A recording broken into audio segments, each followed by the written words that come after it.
صلی و نسلم علی رسول الکریم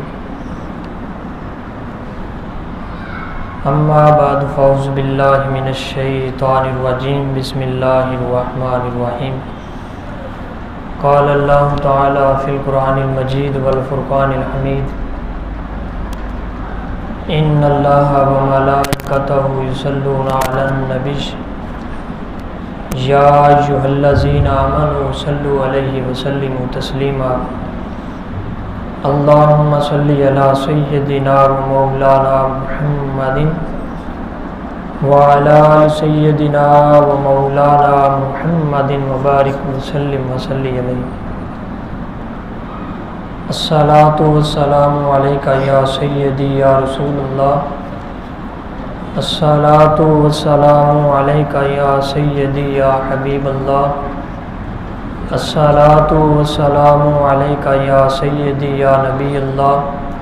وعلی آلک واصحابک یا سیدی یا رحمۃ للعالمین۔ اللہ جل مجدہ کی حمد و ثنا اور حضور نبی کریم رؤوف الرحیم علیہ الصلاۃ والتسلیم کی ذات والا صفات پر ہدیہ درود و سلام پیش کرنے کے بعد دعا ہے اللہ تعالیٰ میری اور آپ کی حاضری قبول فرمائے۔ آج کے اس مقدس دن کی برکتیں اور ان مقدس لمحات کی رحمتیں ہمارے شامل حال فرمائے۔ معزز سامعین، ناظرین اور حاضرین، جیسا کہ آپ کے علم میں ہے کہ گزشتہ جمعہ پر حضور صلی اللہ علیہ وآلہ وسلم کی سیرت کے حوالے سے گفتگو کرتے ہوئے آپ کی ولادت مبارکہ یہاں پر گفتگو ختم کی تھی۔ اس سے اگلا دور حضور صلی اللہ علیہ وآلہ وسلم کی سیرت کا آپ کی ردات کا دور ہے اور آپ کی دودھ پینے کی عمر جو ہے اس کے احوال کیا ہیں، حالات اور واقعات کیا ہیں۔ تو یہیں سے اپنی بات کو شروع کرتے ہیں۔ ایک بات تو بڑی مشہور آپ نے سن رکھی ہے، حضور صلی اللہ علیہ وآلہ وسلم کی رضائی والدہ جو ہیں ان کا نام حضرت حلیمہ سعدیہ رضی اللہ تعالی عنہا یہ ہیں۔ اس کے علاوہ کچھ اور عورتیں بھی ہیں جن کا دودھ حضور صلی اللہ علیہ وسلم نے پیا ہے، یعنی یہ تو مشہور ہے جن کے پاس پراپر حضور صلی اللہ علیہ وسلم نے ایک عرصہ گزارا ہے اور وہاں پہ حضور نے ان کا دودھ پیا اور یہ حضور کو لے کر گئی تھی اسی مقصد کے لیے۔ تو انہوں نے خود یہ واقعہ بڑی تفصیل کے ساتھ ذکر کیا ہے حضور صلی اللہ علیہ وسلم کی ولادت کا۔ یہ کہتی ہیں کہ ہمارے گھر میں ایک جانور تھا سواری کے لیے، گدھی استعمال کرتے تھے سواری کے طور پر، اور ایک اونٹنی تھی دودھ کے لیے اور باقی ایک دو بکریاں تھیں۔ تو کہتے ہیں کہ ہمارے حالات اتنے ماڑے تھے کہ ہماری سواری وہ چلنے سے لاغر تھی اور ہماری اونٹنی جو ہے اس کے تھنوں میں دودھ نہیں تھا۔ اور کہتے ہیں کہ میری اپنی حالت یہ تھی، چونکہ ظاہری بات ہے جو عورت مکے میں آتی تھی بچہ لینے کے لیے تو وہ اس کا اپنا بچہ بھی ہوتا تھا، تبھی تو دودھ ہوتا تھا نا، اگر اپنا بچہ نہ ہو تو پھر انہوں نے کیسے دودھ پلانا تھا۔ تو کہتے ہیں کہ غربت کے اور حالات یہ تھے کہ میرا اپنا جو بچہ تھا جو حضور صلی اللہ علیہ وآلہ وسلم کا رضائی بھائی تھا، کہتی ہیں کہ وہ ساری رات روتا تھا، اس کا بھی دودھ نہیں پورا ہوتا تھا، یعنی میری اپنی چھاتیوں میں بھی دودھ نہیں تھا۔ آپ کہتے ہیں کہ بہرحال ہم مکے میں آئے، یہ بڑا مشہور واقعہ ہے، کئی مرتبہ آپ نے سن رکھا ہے تفصیل کے ساتھ۔ یہ حضرت حلیمہ سعدیہ خود بیان کرتی ہیں کہ حضور صلی اللہ علیہ وآلہ وسلم کو مکے میں جب ہمیں تو نہیں پتا تھا کہ یہ در یتیم یہ ہمارے حصے میں آیا تھا، ہم تو ایک روٹین کے مطابق حالات کے مطابق آئی تھی۔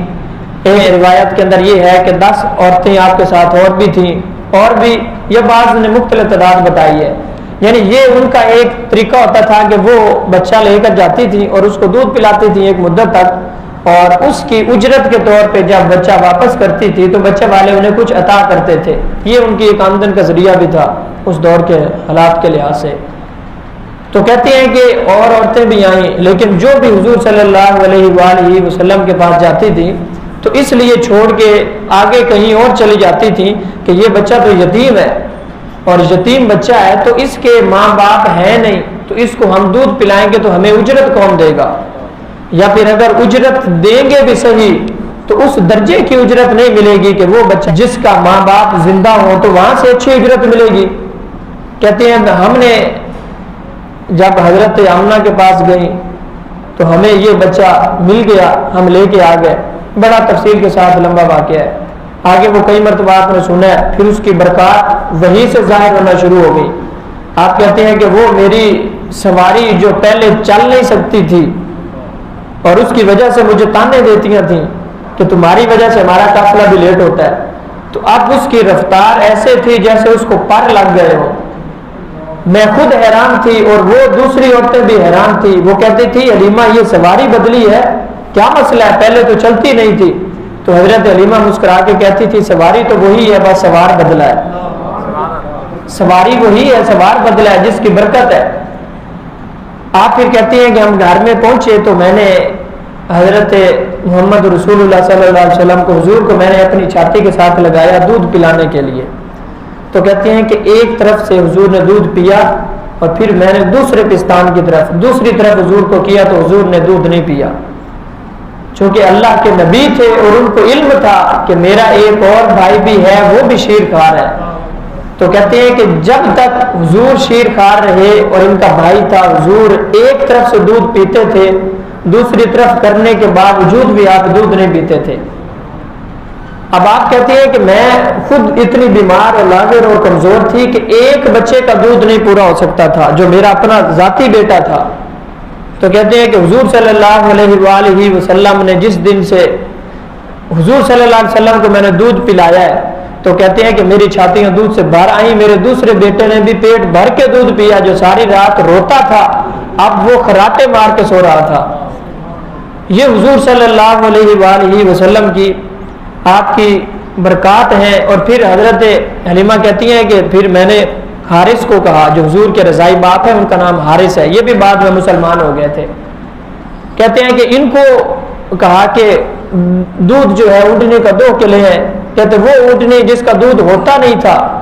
اب وہ گئے تو وہ کہتے ہیں کہ حیران ہے کہ اونٹنی کے تھن جو ہے وہ دودھ سے بھرے ہوئے ہیں اور ہم نے سیر ہو کر دودھ پیا، برتن بھر لیے لیکن دودھ ابھی بھی باقی ہے۔ کہتے ہمیں تو وہیں سے پتہ چل گیا تھا یہ کوئی غیر معمولی بچہ ہے جو ہمارے گھر میں آ گیا ہے۔ خیر یہ تو ساری برکات ہیں، واقعات ہیں جو حضور صلی اللہ علیہ وآلہ وسلم کی برکات آپ نے سنی ہوئی ہیں۔ تو سب سے پہلے حضور کو جس نے دودھ پلایا ہے وہ حضور کی اپنی والدہ ہیں حضرت آمنہ، یعنی یہ تو بڑا مشہور ہے نا کہ حلیمہ سعدیہ حضور کی رضائی والدہ ہیں، تو میں نے ذکر کیا اس کے علاوہ بھی کچھ عورتیں ہیں جنہوں نے حضور کو دودھ پلایا ہے۔ تو حضور صلی اللہ علیہ وسلم نے سب سے پہلے اپنی حقیقی ماں حضرت آمنہ کا دودھ پیا، اس کے بعد حضرت وہ لونڈی سویبہ لونڈی جو کنیز تھی جس کو آزاد کیا تھا ابو لہب نے، حضور صلی اللہ علیہ وسلم کی ولادت کی خوشی میں حضور صلی اللہ علیہ وآلہ وسلم نے ان کا بھی دودھ پیا تھا۔ اور پھر اسی طرح ام ایمن یہ حضور صلی اللہ علیہ وآلہ وسلم کے پاس ورثے میں تھی اپنے باپ کی طرف سے، یہ حضور صلی اللہ علیہ وسلم کے باپ کی کنیز تھی۔ پھر انہوں نے حضور صلی اللہ علیہ وسلم کو دودھ پلایا اور حضور کی جب والدہ فوت ہو گئی، جب حضور کی عمر 6 سال تھی عمر مبارک، اس کے بعد حضور کی پرورش بھی انہوں نے کی ہے اور حضور صلی اللہ علیہ وآلہ وسلم کا ان کے ساتھ بڑا محبت کا انداز تھا۔ اور بعد میں حضور نے ان کا نکاح کیا تھا حضرت زید بن حارثہ کے ساتھ، جن سے اسامہ بن زید پھر ان کے بطن سے پیدا ہوئے۔ حضور صلی اللہ علیہ وسلم ان سے اتنی محبت فرمایا کرتے تھے، صحابہ کرام کہتے ہیں کہ حضور کے ایک طرف حضور صلی اللہ علیہ وسلم کی گود میں ایک طرف امام حسن یا امام حسین بیٹھے ہوتے تھے اور دوسری طرف حضور اسامہ بن زید کو بٹھاتے تھے جو حضرت ام ایمن کے بیٹے تھے، حضرت زید بن حارثہ کے بیٹے تھے۔ حضور صلی اللہ علیہ وسلم حضرت ام ایمن سے بڑا پیار کرتے تھے۔ آپ نے فرمایا تھا کہ کوئی ہے جو ایک جنتی عورت سے نکاح کرے گا، جو ایک جنتی عورت سے زید بن حارثہ کے ساتھ حضور صلی اللہ علیہ وسلم نے ان کا نکاح کروایا تھا، تو ان کا دودھ حضور صلی اللہ علیہ وسلم نے پیا ہے۔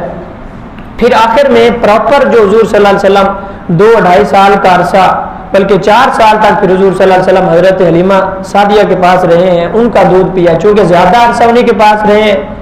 تو پھر اس لیے زیادہ انہیں نے آپ کو دودھ پلایا، اور حضور کی رضائی ماں جو ہے وہ اس حوالے سے مشہور ہے۔ آپ اندازہ لگائیں،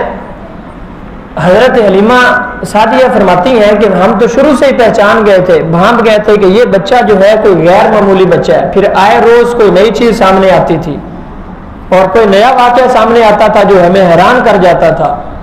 انہی میں سے کہتی ہیں کہ ایک واقعہ یہ بھی ہے کہ ایک دن میں حضور کو اپنی گود میں لے کر بیٹھی تھی، یہ حضرت حلیمہ رضی اللہ تعالیٰ عنہ آپ بیان کرتی ہیں، کہتی ہیں میں حضور صلی اللہ علیہ وسلم کو اپنی گود میں لے کر بیٹھی تھی تو بکریوں کا ایک ریوڑ ہمارے قریب سے گزرا، تو کہتی ہیں میں نے کیا دیکھا، اس بکریوں کے ریوڑ میں سے ایک بکری علیحدہ ہوئی اور وہ آ کر اس نے حضور صلی اللہ علیہ وسلم کو سجدہ کیا اور حضور کے سر پر بوسہ دیا بکری نے، اور پھر جا کے اپنے ریوڑ میں شامل ہو گئی۔ اور یہ حضور کے بچپن میں یہ اور بھی بہت سارے واقعات ہیں، آگے آئے گا کہ حضور صلی اللہ علیہ وآلہ وسلم کو جانوروں کا سجدہ کرنا، درختوں کا سجدہ کرنا اور ان چیزوں کا حضور صلی اللہ علیہ وسلم کے ساتھ محبت۔ تو کہتی ہے کہ انہی واقعات میں سے ایک واقعہ یہ بھی ہے کہ میں حضور کو گود میں لے کر بیٹھی تھی تو بکریوں کا ریوڑ گزرا، تو اس میں ایک بکری اس سے علیحدہ ہوئی اور اس نے آ کے حضور صلی اللہ علیہ وسلم کو سجدہ کیا اور پھر حضور کو بوسہ دینے کے بعد پھر واپس ریوڑ میں چلی گئی۔ حضور صلی اللہ علیہ وسلم 4 سال کی عمر مبارک تک آپ رہے ہیں حضرت حلیمہ سعدیہ کے پاس۔ وہاں پہ ایک اور بڑا مشہور واقعہ جو حضور کے ساتھ پیش آیا، جو تاریخ کی کتب سے اور احادیث مبارکہ سے ثابت ہے، حضور کا شق صدر کا واقعہ جو ہے، یعنی حضور کا سینہ مبارک جو ہے اس کو شق کیا گیا، اس کو چیرا گیا۔ حضرت حلیمہ سعدیہ بیان کرتی ہیں جو حضور کے رضائی بھائی تھے حضرت حارث کے بیٹے، ظاہر بات ہے ان کی بھی اتنی عمر ہوگی، کہتے ہیں ان کے ساتھ کھیل رہے تھے تو ہمارے گھر کی بیک سائڈ پہ، عقب سائڈ پہ، تو اچانک وہ بیٹا دوڑتا ہوا ہمارے پاس آیا اور انہوں نے آ کے بتایا کہ میرے بھائی محمد کو کوئی شخص قتل کر رہا ہے۔ کہتے ہم دوڑتے ہوئے وہاں پہ گئے تو ہم نے دیکھا کہ حضور صلی اللہ علیہ وسلم کھڑے ہیں صحیح سلامت، اور حضور کے چہرے پہ رنگ جو ہے وہ متغیر ہو چکا ہے، یعنی چہرے پہ اثرات ہیں جس طرح بندہ پریشان ہوتا ہے۔ پھر ہم نے حضور سے پوچھا کہ کیا ماجرا ہوا ہے، تو حضور صلی اللہ علیہ وسلم نے خود یہ بعد میں بیان بھی کیا اور بھی حدیث کی کتابوں میں موجود ہے۔ حضور نے فرمایا کہ میرے پاس 2 سفید لباس پہنا ہوا تھا، 2 افراد آئے میرے پاس، اور وہ ظاہری بات ہے فرشتے تھے جو انسانی شکل میں آئے تھے۔ کہا کہ 2 افراد میرے پاس آئے جنہوں نے سفید لباس پہنا ہوا تھا، چٹا لباس پہنا ہوا تھا، اور انہوں نے آ کے مجھے لٹایا اور انہوں نے میرا سینہ چاک کیا، چاک کرنے کے بعد میرا دل نکال کے دھویا ہے، اور ایک روایت میں یہ بھی ہے کہ اس سے کچھ حصہ جو ہے وہ الگ کر کے باہر پھینکا اور کہا کہ یہ شیطان کے حصے سے ہے، اور اس کو پھر جنت کے پانی سے یا زمزم کے پانی سے حضور صلی اللہ علیہ وسلم کے قلب اطہر کو دھونے کے بعد حضور نے خود بیان کیا کہ اس کو پھر میرے سینے میں رکھا گیا اور پھر اس کو ہاتھ پھیرا تو میرا سینہ ایسا جیسا سل دیا جاتا ہے، تو انہوں نے وہ بعد میں پھر اس کو صحیح کر دیا۔ اب یہ واقعہ جب حضرت حلیمہ سعدیہ کہتی ہیں کہ ہم نے جب یہ واقعہ سنا تو ہم پریشان ہو گئے، ہم نے کہا کہ کہیں ایسا نہ ہو کہ اس بچے پر کہیں کوئی آسیب کی آفت نہ آ جائے، کوئی آسیب کا اثر نہ ہو جائے، کہیں شیطان حملہ آور نہ ہو۔ تو پھر اس کے بعد وہ لے کے حضور صلی اللہ علیہ وسلم کو حضرت آمنہ کے پاس واپس گئی ہیں مکے میں واپس کرنے کے لیے، اور پھر جا کے حضور کا یہ شق صدر 4 مرتبہ ہوا ہے، احادیث سے ثابت ہے۔ اب یہ کیا تھا، یعنی اللہ ویسے بھی چاہے تو اللہ تو لفظ کن سے، حضور کا دل تو ویسے ہی پاک تھا، لیکن ایک ظاہری طور پر لوگوں کے سامنے کہ جس دل پر اللہ نے اپنا کلام اتارنا تھا، جس دل پر اللہ تعالیٰ نے قرآن مجید کو نازل کرنا تھا، اس کے ظاہری پاکیزگی کے اسباب بھی اللہ تعالیٰ نے پیدا کر دیے کہ حضور صلی اللہ علیہ وسلم کے 4 مرتبہ آپ کا شق صدر ہوا ہے۔ ایک مرتبہ حضرت حلیمہ سعدیہ کے پاس جب آپ کی عمر مبارک کتنی تھی، 4 سال، اور دوسرا حضور صلی اللہ علیہ وآلہ وسلم کا شق صدر ہوا ہے پھر 10 سال کی عمر میں، اور یہ حضور کا معجزہ ہے۔ ظاہر بات ہے یہ ما فوق الفطرت چیز ہے نا، سمجھ میں نہیں آتی، تو حضور کے معجزات میں سے یہ ایک معجزہ ہے۔ تو دوسری مرتبہ حضور صلی اللہ علیہ وسلم کا شق صدر ہوا ہے جب حضور کی عمر مبارک کتنی تھی، 10 سال۔ تیسری مرتبہ جب حضور کو نبوت آپ نے اعلان کیا نبوت کا 40 سال کی عمر میں تیسری مرتبہ، اور چوتھی مرتبہ جب حضور صلی اللہ علیہ وسلم معراج پہ گئے ہیں تو پھر چوتھی مرتبہ یہ حضور صلی اللہ علیہ وسلم کا شق صدر ہوا۔ اب حضور صلی اللہ علیہ وسلم کی یہ جو خدمت حضرت حلیمہ نے کی تھی، اس کا اجر حضور صلی اللہ علیہ وسلم نے انہیں کیا دیا؟ سب سے عظیم اجر اور سب سے عظیم برکت تو ان کی زندگی میں یہ آئی کہ وہ مسلمان ہو گئی تھی۔ اس سے بڑی برکت اور اس سے بڑا اجر کوئی اور نہیں ہو سکتا۔ وہ حضور صلی اللہ علیہ وآلہ وسلم نے بعد میں جب اعلان نبوت کیا 40 سال کی عمر میں، تو حضرت حلیمہ یہ مسلمان ہو گئی۔ اور ایک روایت کے اندر آتا ہے، حضرت ابن سعد روایت کرتے ہیں، کہتے ہیں کہ حضور صلی اللہ علیہ وسلم کے پاس ایک عورت آئی، استأذنت امرأۃ، اس نے آ کے حضور سے اجازت مانگی اندر آنے کی، فکانت ترضعہ، اور یہ وہ عورت تھی جس نے حضور کو دودھ پلایا تھا بعد میں۔ پھر حضور صلی اللہ علیہ وسلم دخلت علیہ، فرمایا کہ جب وہ حضور پر داخل ہوئی تو حضور نے پکارنا شروع کر دیا، امی امی، کہا کہ وہ میری ماں آ گئی، وہ میری ماں آ گئی۔ یعنی حضور صلی اللہ علیہ وسلم بعد میں بھی اتنا پروٹوکول دیا کرتے تھے۔ اور وَعَمَدَ إِلَىٰ رِدَائِهِ فَبَسَطَهُ لَهَا فَقَعَدَتْ عَلَيْهِ، پھر حضور صلی اللہ علیہ وآلہ وسلم نے ان کے لیے اپنی چادر بچھائی اور اس چادر پہ انہیں اسی طرح بٹھایا۔ اور پھر ایک روایت میں ہے کہ حضور کا جب حضرت خدیجہ کے ساتھ نکاح ہو چکا تھا تو حضرت حلیمہ آئی تو حضور صلی اللہ علیہ وسلم نے انہیں 40 اونٹ بھی دیے اور بڑا اکرام کیا اور بڑی عزت سے نوازا۔ حضور کے جو رضائی والد تھے وہ بھی بعد میں مسلمان ہو گئے تھے، حضرت حارث رضی اللہ تعالیٰ عنہ۔ ان کی جو مسلمان ہونے کا واقعہ ہے وہ بڑا دلچسپ ہے۔ حضور صلی اللہ علیہ وآلہ وسلم نے جب اعلان نبوت کیا، قرآن مجید نازل ہوا، تو یہ بعد میں مکے میں آئے۔ اب سارے مکے والوں کو پتہ تو تھا حضور نے کس کا دودھ پیا ہے، اور رضائی باپ حضور کے وہ تھے۔ تو حضرت حارث آئے ہیں تو انہوں نے مکے کے قریش نے اور لوگوں نے، کفار نے کہا یہ تمہارا بیٹا محمد جو ہے، اس نے یہ کہتا ہے میں اللہ کا نبی ہوں، اور یہ عجیب عجیب دعوے کرتا ہے، اور یہ کہتا ہے کہ ہم مریں گے اور مرنے کے بعد دوبارہ زندہ اٹھائے جائیں گے، اور یہ کہتا ہے کہ پھر دوزخ اور جنت کا فیصلہ ہوگا۔ تو یہ تو عجیب عجیب باتیں کرتا ہے، مرنے کے بعد ایک اور دنیا کا قائل ہے، مرنے کے بعد ایک اور جہان کا قائل ہے۔ تو حضرت حارث کہتے ہیں کہ پھر میں حضور کے پاس گیا، اور جا کے حضور سے جب میں نے یہ ساری باتیں کی کہ یہ لوگ کیا کہتے ہیں، تو حضور صلی اللہ علیہ وسلم نے کہا کہ میں کہتا ہوں کوئی شک نہیں ہے کہ مرنے کے بعد دوبارہ اٹھایا جائے گا، اور دوبارہ جنت اور دوزخ کا فیصلہ ہوگا، اعمال کی سزا اور جزا ہوگی۔ تو حضرت حارث کو حضور صلی اللہ علیہ وسلم نے پھر آپ نے فرمایا کہ اس وقت وہ کیسا وقت ہوگا جب میں تیرا ہاتھ پکڑ کے تجھے یاد کرواؤں گا یہ آج کا مکالمہ، کہ جب دوبارہ اٹھیں گے قیامت کے دن۔ آج تو یہ لوگ نہیں مانتے کہ مرنے کے بعد دوبارہ اٹھیں گے اور یہ ساری ایک اور کائنات وفا ہوگی۔ تو حضور نے فرمایا کہ میں پھر تمہیں اس وقت تمہارا ہاتھ پکڑ کے تمہیں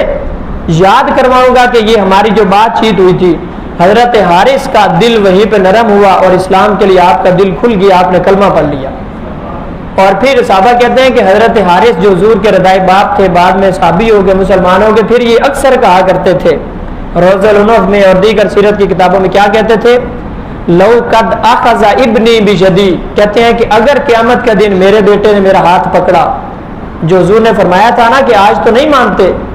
قیامت والے دن میں تمہارا ہاتھ پکڑ کے تمہیں یہ یاد دلاؤں گا یہ بات چیت، کہ تب میں کہتا تھا تم مانتے نہیں تھے۔ تو یہ تو مسلمان ہو گئے، اور پھر اکثر کہا کرتے تھے لو اخذ ابنی بجدی، اگر میرے بیٹے نے میرا ہاتھ پکڑا قیامت والے دن،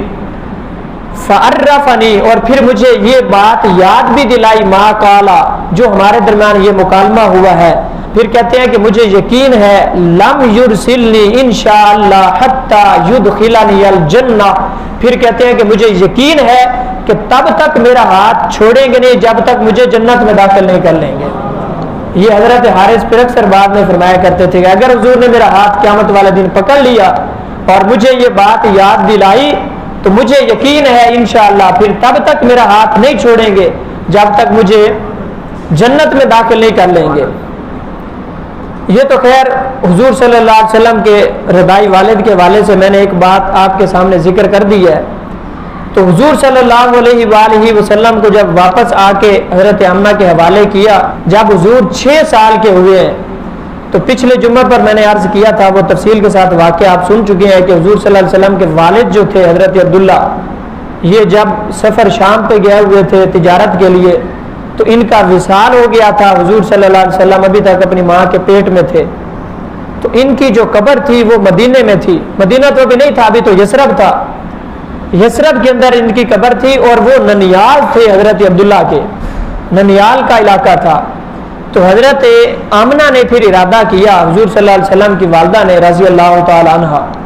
کہ میں اپنے بیٹے کو والد کی قبر پہ لے کے جاؤں، اور خود بھی ان کے دل کے اندر یہ اشتیاق تھا کہ جایا جائے۔ تو حضرت آمنہ اور حضرت ام ایمن جن کا میں نے ذکر کیا ہے، جو حضور حضرت عبداللہ کی جو کنیز تھی، یہ 3 افراد کا قافلہ، حضرت آمنہ تھی، حضور صلی اللہ علیہ وسلم 6 سال کی عمر میں آپ تھے، اور حضرت ام ایمن تھی۔ آپ لے کر گئی ہیں ننیال کے پاس، اور وہاں پہ 1 مہینہ تک حضور صلی اللہ علیہ وآلہ وسلم رہے ہیں، 1 مہینہ تک۔ اور حضور صلی اللہ علیہ وسلم بعد میں جب ہجرت کر کے وہاں پہ تشریف لے گئے تھے تو حضور پھر اس 1 مہینے کی یاد کو تازہ کیا کرتے تھے۔ یعنی وہ 6 سال کا حضور صلی اللہ علیہ وسلم کی عمر تھی، اور بعد میں جب حضور صلی اللہ علیہ وآلہ وسلم جب ہجرت کر کے گئے تب 53 سال حضور صلی اللہ علیہ وسلم کی عمر مبارک تھی۔ تو تب بچے کو ہوش واس ہوتی ہے، 6-7 سال کا بچہ ہو تو حضور کو یہ ساری باتیں پھر حضور صحابہ کرام کو بعض بات بتایا کرتے تھے کہ یہ وہ گھر ہے جہاں پہ میں اپنی ماں کے ساتھ آیا تھا، چونکہ تب حضور صلی اللہ علیہ وسلم کی والدہ بھی نہیں تھی۔ پھر حضور بعد میں جس طرح لوگ اپنی یادیں تازہ کرتے ہیں، حضور بتایا کرتے تھے کہ یہاں پہ میں اپنی ماں کے ساتھ آیا تھا، اور پھر حضور کہتے تھے یہ وہ کنواں ہے بنی نجار کا جہاں پہ میں جو ہے وہ بچپن میں نے تیراکی سیکھی تھی اور تیرنا میں نے سیکھا تھا۔ تو وہاں پر 1 مہینہ حضور صلی اللہ علیہ وآلہ وسلم رہے ہیں، 1 مہینہ حضور صلی اللہ علیہ وسلم نے وہاں پہ قیام کیا، اور وہاں پہ بھی بڑے، اب چونکہ وہاں پہ یہودی آباد تھے، یہودیوں کے 2 بڑے قبیلے موجود تھے، اب یہودیوں کے پاس حضور صلی اللہ علیہ وآلہ وسلم کی ایک نشانی موجود تھی، اور قرآن مجید کہتا ہے وہ حضور کو ایسے پہچانتے تھے جس طرح اپنے بچوں کو کوئی بندہ پہچانتا ہے۔ ایمان صرف ہٹ دھرمی کی وجہ سے نہیں لاتے تھے کہ یہ بنو اسرائیل میں سے سارے کے سارے نبی آئے ہیں تو یہ بنو اسماعیل میں سے کیوں آ گیا ہے، وہ اسی انتظار میں تھے۔ بلکہ یہودی حضور کا واسطہ دے کر ایک دوسرے کے خلاف جب جنگ ہوتی تھی تو اللہ سے دعا کیا کرتے تھے کہ یا اللہ وہ جو تیرا آخری نبی آنے والا ہے اس کے واسطے سے ہمیں فتح عطا فرما۔ اس قدر حضور کو جانتے تھے۔ حضور صلی اللہ علیہ وسلم جب وہاں پہ گئے تو ایک یہودی نے دیکھا حضور صلی اللہ علیہ وسلم کو، ساری نشانیاں دیکھ لی، مہر نبوت دیکھی، اور حضور کو درخت سجدہ کرتے تھے، اور انہیں پتہ تھا کہ درخت اور جانور سوائے نبی کے اور کسی کو سجدہ نہیں کرتے، اور یہ بھی انہوں نے نشانیاں پڑھ رکھی تھی کہ وہ بچہ جو ہے وہ مکہ کے اندر پیدا ہوگا اور یتیم ہوگا۔ تو اس یہودی نے جا کے دوسرے لوگوں کو بتایا کہ جو تورات کے اندر اور ہم نے اپنی کتابوں کے اندر آخری نبی کی نشانیاں پڑھی ہیں وہ تو ایک اس بچے کے اندر میں نے دیکھی ہے۔ تو یہودیوں کا تانتا بند گیا، وہ وہاں پہ دیکھنے کے لیے آنے لگے۔ حضرت آمنہ کو پھر خطرہ لاحق ہوا کہ کہیں کوئی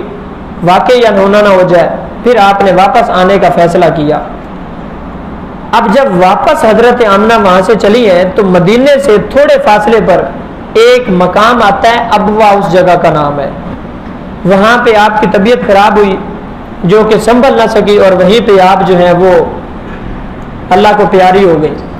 آخری لمحے جب انہوں نے دیکھا کہ میں اب دنیا سے رخصت ہو رہی ہوں تو انہوں نے حضور صلی اللہ علیہ وسلم کو مخاطب کر کے جو آخری جملے ارشاد فرمائے ہیں نا وہ بڑے کمال کے ہیں۔ انہیں کہنے لگی کلو حج میت، حضور صلی اللہ علیہ وسلم بچے ہیں آپ کو مخاطب کر کے کہا، حضرت آمنہ نے کہا کہ اے میرے بیٹے تمہیں پتہ ہے کلو حج میت، کہ ہر زندہ چیز نے مرنا ہے، کہ جو دنیا میں آیا ہے ہماری آنکھوں کے سامنے لوگ گئے ہیں اور کسی نے زندہ نہیں رہنا، اور حضور کے باپ بھی پہلے جا چکے تھے۔ تو کہنے لگی کہ کلو حج میت، اے میرے بیٹے تمہیں پتہ ہے کہ ہر زندہ نے مرنا ہے، کسی نے یہاں پہ ہمیشہ نہیں رہنا۔ وَكُلُّ جَدِيدٍ بَالٍ، اور ہر نئی چیز نے پرانا ہونا ہے، ہر نئی چیز نے پرانا ہونا ہے۔ اور فرمایا وَكُلُّ كَبِيرٍ يَفْنَى، اور ہر بڑی چیز جو ہے وہ فنا ہو جائے گی۔ اپنے بیٹے سے آخری لمحات میں مکالمہ کر رہی ہیں کہ ہر زندہ نے مرنا ہے اور ہر جدید نے پرانا ہونا ہے، اور ہر بڑی چیز کو فنا ہو جانا ہے اس نے. اور پھر فرمایا وَأَنَا مَيْتَةٌ، اور کہا کہ اب میں دنیا سے رخصت ہو رہی ہوں، میں دنیا سے جا رہی ہوں. وَذِكْرَا بَاقٍ، اور یہ الفاظ انہیں کس قدر فرمایا وَذِكْرَا بَاقٍ، اور کہا میں تو دنیا سے جا رہی ہوں لیکن مجھے یہ علم ہے کہ میرا ذکر قیامت تک باقی رہے گا. کیوں؟ وَوَلَدْتُ طُهْرًا، چونکہ جیسا پکیزہ بیٹا میں نے جنا ہے اس کا ذکر قیامت تک گونجتا رہے گا تو اس کے ساتھ میرا ذکر بھی گونجتا رہے گا. یہ حضرت آمنہ نے آخری کلمات یہی تھے. ان کے بعد پھر حضرت آمنہ کا وصال ہو گیا. انہیں تسلی دی کہ ہر زندہ نے مرنا ہے اور ہر جدید چیز نے پرانا ہونا ہے، ہر بڑی چیز نے فنا ہونا ہے، اور میں دنیا سے رخصت ہو رہی ہوں. اور کہا لیکن یہ مجھے پتا ہے کہ میرا ذکر باقی رہے گا. وَذِكْرَا بَاقٍ، چونکہ جیسا بیٹا حضرت آمنہ نے کائنات کو دیا ایسا بیٹا کسی اور نے نہیں دیا. تو کہا کہ وَذِكْرَا بَاقٍ، میرا ذکر باقی رہے گا. وَوَلَدْتُ طُهْرًا، کیونکہ میں نے ایسا پکیزہ بچہ جنا ہے کہ جو میرا ذکر قیامت تک مٹنے نہیں دے گا. تو وہاں پہ حضور صلی اللہ علیہ وآلہ وسلم نے اپنے ہاتھوں سے پھر اپنی والدہ کو دفنایا. اب وہ ذرا ایک منظر اپنی آنکھوں کے سامنے لائیں، کیسا ایک منظر ہوگا کہ ایک 6 سال کا بچہ، اور وہاں پہ تو آسمان بھی رو پڑا ہوگا. 6 سال کا بچہ اپنی والدہ کو اپنے ہاتھوں سے بے آب و گیا، پتھر ہے وہاں پہ کچھ نہیں ہے. کس طرح حضور صلی اللہ علیہ وسلم نے وہاں پہ اپنی والدہ کو دفنایا. اور یہ وہ در یتیم ہے جو یتیموں کا سہارا ہے،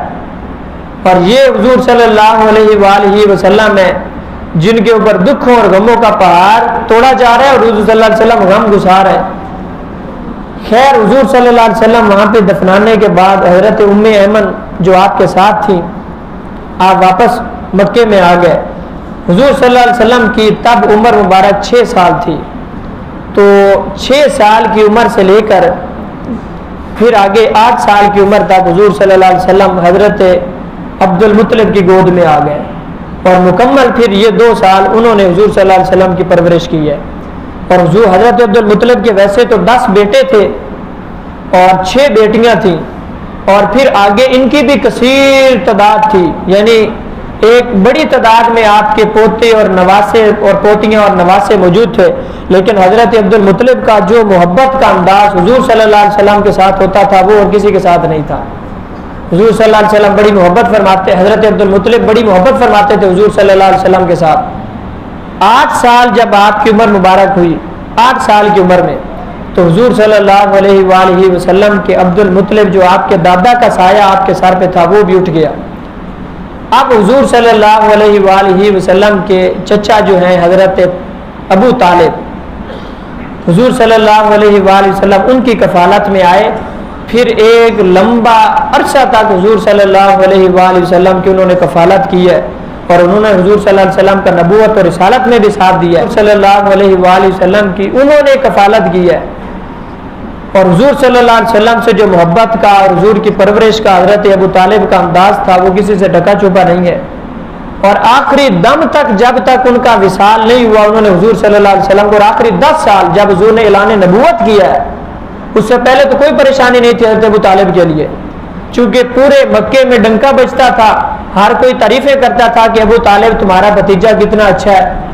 امین اور صادق کے لقب سے مشہور تھے.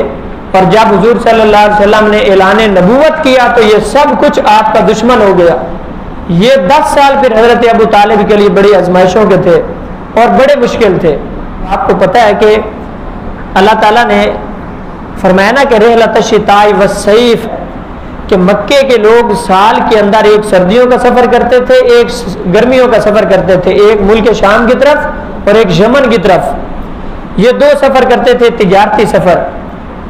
حضرت ابو طالب پھر جب یہ سفر پہ ملک شام کی طرف جانے لگے ہیں تو حضور صلی اللہ علیہ وآلہ وسلم کو بھی اپنے ساتھ لے کر گئے ہیں.